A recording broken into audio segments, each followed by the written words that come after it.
नमस्कार, मैं मनोज बिश्नोई और इस रेड प्लस न्यूज पर आपका स्वागत है। और आज हम बात करेंगे राजस्थान की उस विधानसभा सीट की जिसे कभी कांग्रेस का अभेद्य किला माना जाता था और उस क्षेत्र की जहां कांग्रेस का नाम ही जीत की गारंटी समझा जाता था और उस धरती की जहां वर्षों तक कांग्रेस का परचम लहराता रहा। लेकिन आज सवाल ये है कि क्या वही गुड़ामालानी कांग्रेस के हाथों से फिसलता जा रहा है, जहां कभी कांग्रेस के उम्मीदवार पर्चा दाखिल करने के बाद सभी बूथों तक पहुंच भी नहीं पाते थे और आसान से जीत जाते थे। गुड़ामालानी में जहां कभी हेमाराम चौधरी खड़े हो जाते थे, जनता उनके पीछे खड़ी हो जाती थी। लेकिन आज परिस्थितियां बिल्कुल अलग है। हेमाराम चौधरी ने वर्षों तक गुड़ामालानी के लिए राज किया। सरकार कोई सी हो, लेकिन गुड़ामालानी के विधायक हेमाराम चौधरी रहेंगे, ये बात पहले फिक्स हुआ करती थी और लोगों के बीच में एक धारणा हुआ करती थी। लेकिन अब अगले चुनाव में कांग्रेस दोबारा जीत जाएगी, ऐसा कहना हर किसी के लिए मुश्किल होता जा रहा है। और अगर कोई ये कह रहा है कि अगले चुनाव में कांग्रेस आसानी से जीत जाएगी, ये उनके लिए भी मुनासिब नहीं है और जो कह रहा है उनके लिए गले की हड्डी बनती जा सकती है। क्या वाकई में गुड़ामालानी में कांग्रेस लगातार कमजोर हो रही है? हेमाराम चौधरी यदि चाहते तो कांग्रेस को गुड़ामालानी के लिए एक मजबूत नेतृत्व प्रदान करके राजनीति से संन्यास ले सकते थे, लेकिन उन्होंने नहीं किया। शायद उनकी मंशा अलग थी। अगले चुनाव के लिए हेमाराम चौधरी अपनी बेटी एडवोकेट सुनीता को तैयार कर सकते हैं, लेकिन तब तक जमीनी स्तर पर कांग्रेस बहुत कमजोर हो जाएगी। और ऐसे में सवाल उठता है कि क्या कांग्रेस के पास क्या कोई रणनीति है? तो सच ये है कि गुड़ामालानी, बाड़मेर और बालोतरा के लिए कांग्रेस के पास अब न तो कोई रणनीति बची है और न ही कोई विजन बचा है। यानी कि जो बाड़मेर है, बाड़मेर की अगर प्रॉपर सीट को छोड़ दिया जाए तो कांग्रेस के पास इनके लिए कोई रणनीति नहीं है, कोई विजन नहीं है और न ही जनता के बीच वे प्रभाव बचा है जिसके दम पर कभी चुनावी मैदान में उतरते ही ऐसा लगे कि कांग्रेस के उम्मीदवार जीत जाए। क्योंकि राजनीति में हार और जीत केवल चुनावी नतीजों से तय नहीं होती। कई बार चुनाव आने से पहले ही राजनीतिक दल जनता की नज़रों में हारने लगते हैं। और गुड़ामालानी की राजनीति को देखें तो आज कई ऐसे सवाल खड़े हो रहे हैं जो कांग्रेस के भीतर भविष्य को लेकर के गंभीर चिंताएं पैदा करती है। एक समय था जब हेमाराम चौधरी का नाम गुड़ामालानी की राजनीति का पर्याय माना जाता था। कांग्रेस का संगठन मजबूत था, कार्यकर्ता सक्रिय थे, गांव-गांव में कांग्रेस की पकड़ दिखाई देती थी। लेकिन आज तस्वीर बदल चुकी है। आज जनता ये पूछ रही है कि जब महंगाई लगातार बढ़ रही है, पेट्रोल डीजल के दाम बढ़ रही हैं, सीएनजी महंगी हो रही है, एलपीजी सिलेंडर आम आदमी की पहुंच से दूर होता जा रहा है, दूध के दाम बढ़ रहे हैं, रोजमर्रा की जिंदगी महंगी होती जा रही है, तब विपक्ष की भूमिका निभाने वाली कांग्रेस आखिरकार कहां है? यानी कि विपक्ष का काम केवल चुनाव लड़ना नहीं होता, विपक्ष का काम जनता की आवाज बनना होता है, सरकार को घेरना होता है और जनता के मुद्दों को सड़क से लेकर सदन तक पहुंचाना होता है। लेकिन गुड़ामालानी, बाड़मेर की राजनीति में पिछले कुछ वर्षों से जो तस्वीर दिखाई दे रही है, उसमें कांग्रेस कहीं दिखाई नहीं देती। अगर कोई आंदोलन दिखाई दे रहा है तो वह है शिव के निर्दलीय विधायक रविंद्र सिंह भाटी का आंदोलन। अगर कोई धरना दिखाई देता है तो वह है रविंद्र सिंह भाटी का धरना और वह है मजदूरों के लिए दिया जाने वाला धरना।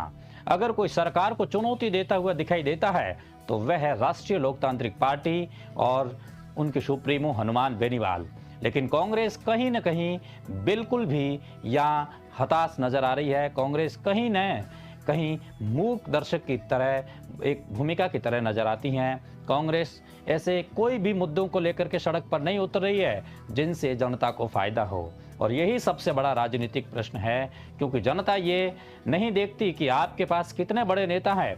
जनता ये देखती है कि जब कोई समस्या आई तो उसके साथ कौन खड़ा था। महंगाई के खिलाफ कांग्रेस ने एक सांकेतिक धरना गुड़ामालानी हेडक्वार्टर पर जरूर दिया था। कुछ घंटे के लिए कार्यकर्ता इकट्ठे हुए, फोटो खिंचवाए गए, बयान दिए गए, मामला समाप्त हो गया। लेकिन क्या इतने भर से जनता का विश्वास जीता जा सकता है? क्योंकि इतने भर से विपक्ष की जिम्मेदारी पूरी हो जाती है तो फिर जनता भी समझ जाती है और शायद विपक्ष के लिए इतना सब कुछ शायद नहीं के बराबर होना चाहिए, क्योंकि राजनीति में निरंतर संघर्ष ही जनता का भरोसा बनता है और बनाता है। दूसरी तरफ अगर हम गुड़ामालानी के वर्तमान विधायक और राजस्थान सरकार में राज्य मंत्री के बिश्नोई की बात करें तो उन्होंने क्षेत्र में अपनी राजनीतिक उपस्थिति लगातार मजबूत की है। चाहे विकास कार्यों की घोषणाएं हो, चाहे सरकारी योजनाओं की बात हो, चाहे क्षेत्रीय कार्यक्रम हो, चाहे प्रशासनिक सक्रियता हो, के बिश्नोई लगातार मैदान में दिखाई देते हैं और राजनीतिक में धारणा ही सबसे बड़ी ताकत होती है। और आज गुड़ामालानी में ये धारणा बन रही है कि क्षेत्र का विधायक सक्रिय है, राज्य का मंत्री सक्रिय है और सरकार में प्रभावशाली है और अपने क्षेत्र के लिए काम कर रही हैं। और यही कारण है कि विपक्ष उनके सामने कोई बड़ा राजनीतिक नैरेटिव खड़ा नहीं कर पा रहा है। जिला पुनर्गठन का मुद्दा आया, कांग्रेस ने प्रयास किया, आंदोलन भी हुआ, लेकिन वे आंदोलन ऐसा प्रभाव नहीं छोड़ पाया कि जनता उसे लंबे समय तक याद रखे। दूसरी तरफ भाजपा ने संगठनात्मक स्तर पर अपनी पकड़ मजबूत बनाए रखी और के बिश्नोई का प्रभाव लगातार बढ़ता गया और बढ़ता जा रहा है। राजनीति में सबसे बड़ा संकट तब पैदा होता है जब जनता विपक्ष को विकल्प मानना बंद कर देती है। यानी कि कांग्रेस के लिए यही बड़ी दुविधा है कि जनता उसको स्वीकार नहीं कर पा रही है। और आज गुड़ामालानी में यही सवाल उठ रहा है कि क्या कांग्रेस अब जनता के लिए एक मजबूत विकल्प नहीं रही, क्योंकि अगर विपक्ष जनता के मुद्दों पर संघर्ष नहीं करेगा तो जनता किसी और चेहरे की तलाश करेगी। और यही कारण है कि कई मुद्दों पर रविंद्र सिंह भाटी जैसे नेता चर्चा के केंद्र में आ जाते हैं और राजस्थान सरकार के राज्य मंत्री भी वहां जाकर के उनके धरने का सॉल्यूशन है वो करके आते हैं। मजदूरों का चाहे मुद्दा हो, स्थानीय समस्या हो, जनहित के प्रश्न हो, कई बार कांग्रेस की जगह दूसरे नेता और दूसरे दल सक्रिय दिखाई देते हैं।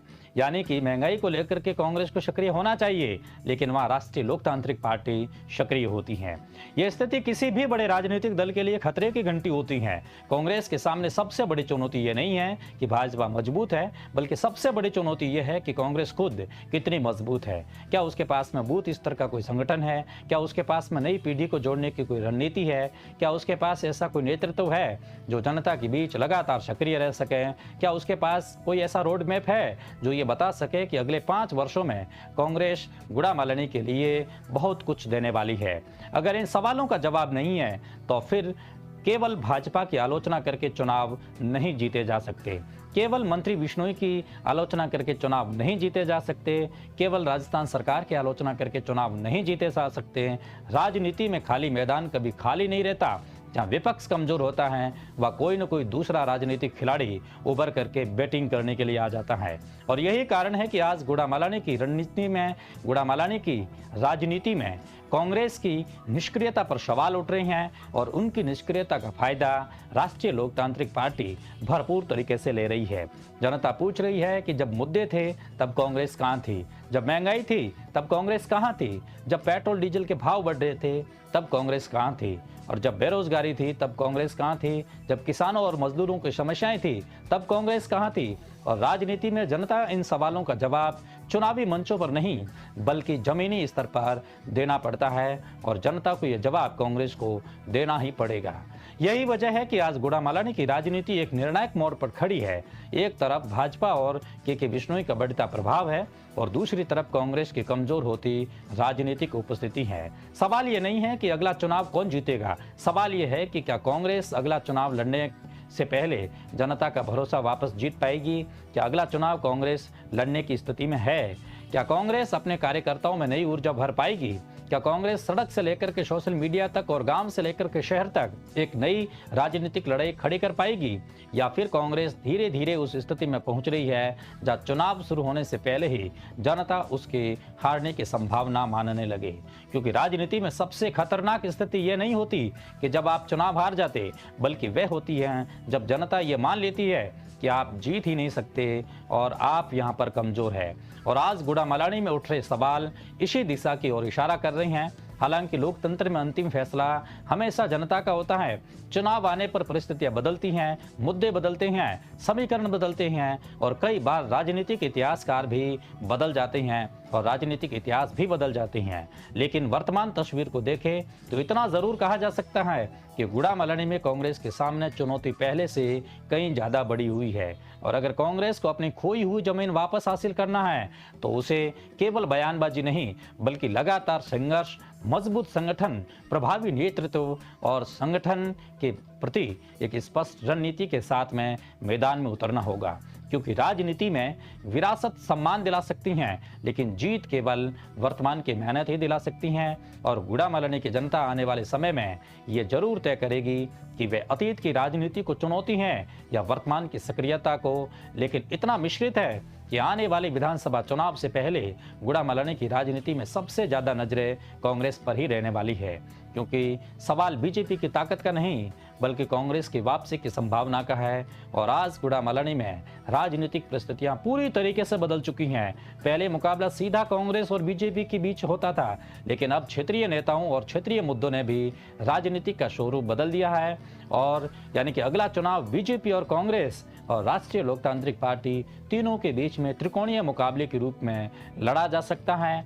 यानी कि यह भी हो सकता है कि आरएलपी और बीजेपी के बीच में अगला चुनाव लड़ा जा सकता है। जो कांग्रेस की स्थिति है वो नदारद भी हो सकती है और कांग्रेस की जगह आरएलपी की एंट्री है वो भी हो सकती है। बाड़मेर में रविंद्र सिंह भाटी लगातार सक्रिय है और अलग अलग मुद्दों को लेकर के वे निरंतर सक्रिय दिखाई देती हैं। मजदूरों के मुद्दे हो या स्थानीय रोजगार का प्रश्न हो, प्रशासनिक निर्णयों का विरोध हो या फिर जनता से जुड़े अन्य विषय, कई बार वह वहां दिखाई देने लगती हैं जहां कांग्रेस को भी दिखाई देना चाहिए था। और यही कारण है कि राजनीतिक विश्लेषकों का एक वर्ग मानता है कि कांग्रेस का पारंपरिक वोट बैंक अब केवल भाजपा से नहीं बल्कि नए राजनीतिक विकल्पों से भी प्रभावित हो रहा है। और ये स्थिति कांग्रेस के लिए और अधिक गंभीर बन जाती है, क्योंकि अगर वोट सीधे भाजपा की ओर जाते हैं तो मुकाबला स्पष्ट होता है, लेकिन अगर वोट अलग अलग विकल्पों में बंटने लगे तो कांग्रेस की वापसी और कठिन हो जाती है। अब जरा भाजपा की रणनीति को भी समझिएगा। भाजपा केवल चुनाव के समय राजनीति नहीं करती, भाजपा लगातार संगठन को सक्रिय रखती है। बूथ स्तर तक कार्यकर्ताओं की मौजूदगी, सरकार की योजनाओं का प्रचार और स्थानीय नेताओं की सक्रियता और प्रशासनिक समन्वय, ये सभी तत्व मिलकर के भाजपा को मजबूत बनाते हैं। और गुड़ामलनी में के बिश्नोई का राजनीतिक प्रभाव इसी रणनीति का अहम हिस्सा माना जा रहा है। राज्य मंत्री होने के कारण उनके पास प्रशासनिक पहुंच भी है और राजनीतिक प्रभाव भी है, उनके पास अनुभव भी है। और जनता जब किसी क्षेत्र में पानी, सड़क और बिजली और हॉस्पिटल और स्कूल या अन्य विकास के कार्यों की घोषणाएं सुनती है तो स्वाभाविक रूप से उसका प्रभाव राजनीतिक माहौल पर पड़ता है। चाहे उन घोषणाओं को पूरा लाभ मिले या नहीं, लेकिन राजनीतिक धारणा बनती है कि विधायक सक्रिय हैं और राजनीतिक में धारणा कई बार वास्तविकता से भी ज़्यादा प्रभावशाली साबित होती हैं। और यही कारण है कि कांग्रेस के सामने केवल आलोचना करने का विकल्प नहीं बचता, उसे जनता के सामने एक वैकल्पिक विजन भी रखना होगा। जनता ये जानना चाहती है कि अगर कांग्रेस सत्ता में आती है तो वह क्या करेगी, क्षेत्र के लिए उसकी क्या प्राथमिकताएं होगी, युवाओं के लिए उसकी क्या योजना होगी और किसानों के लिए उसका क्या रोड मैप तैयार होगा, बेरोजगारी के प्रश्न पर उसका समाधान क्या होगा। और सबसे महत्वपूर्ण बात यह है कि वह जनता के बीच कब और कैसे सक्रिय दिखाई देगी, क्योंकि राजनीति में केवल वह यह कहना पर्याप्त नहीं होता कि सरकार गलत है। जनता ये भी जानना चाहेगी कि सही क्या है और कौन इसे लागू करेगा। लेकिन देखने वाली बात होगी कि अगले विधानसभा चुनाव में ये ऊंट किस करवट बैठेगा। रेड प्लस न्यूज से जुड़ने के लिए बहुत शुक्रिया।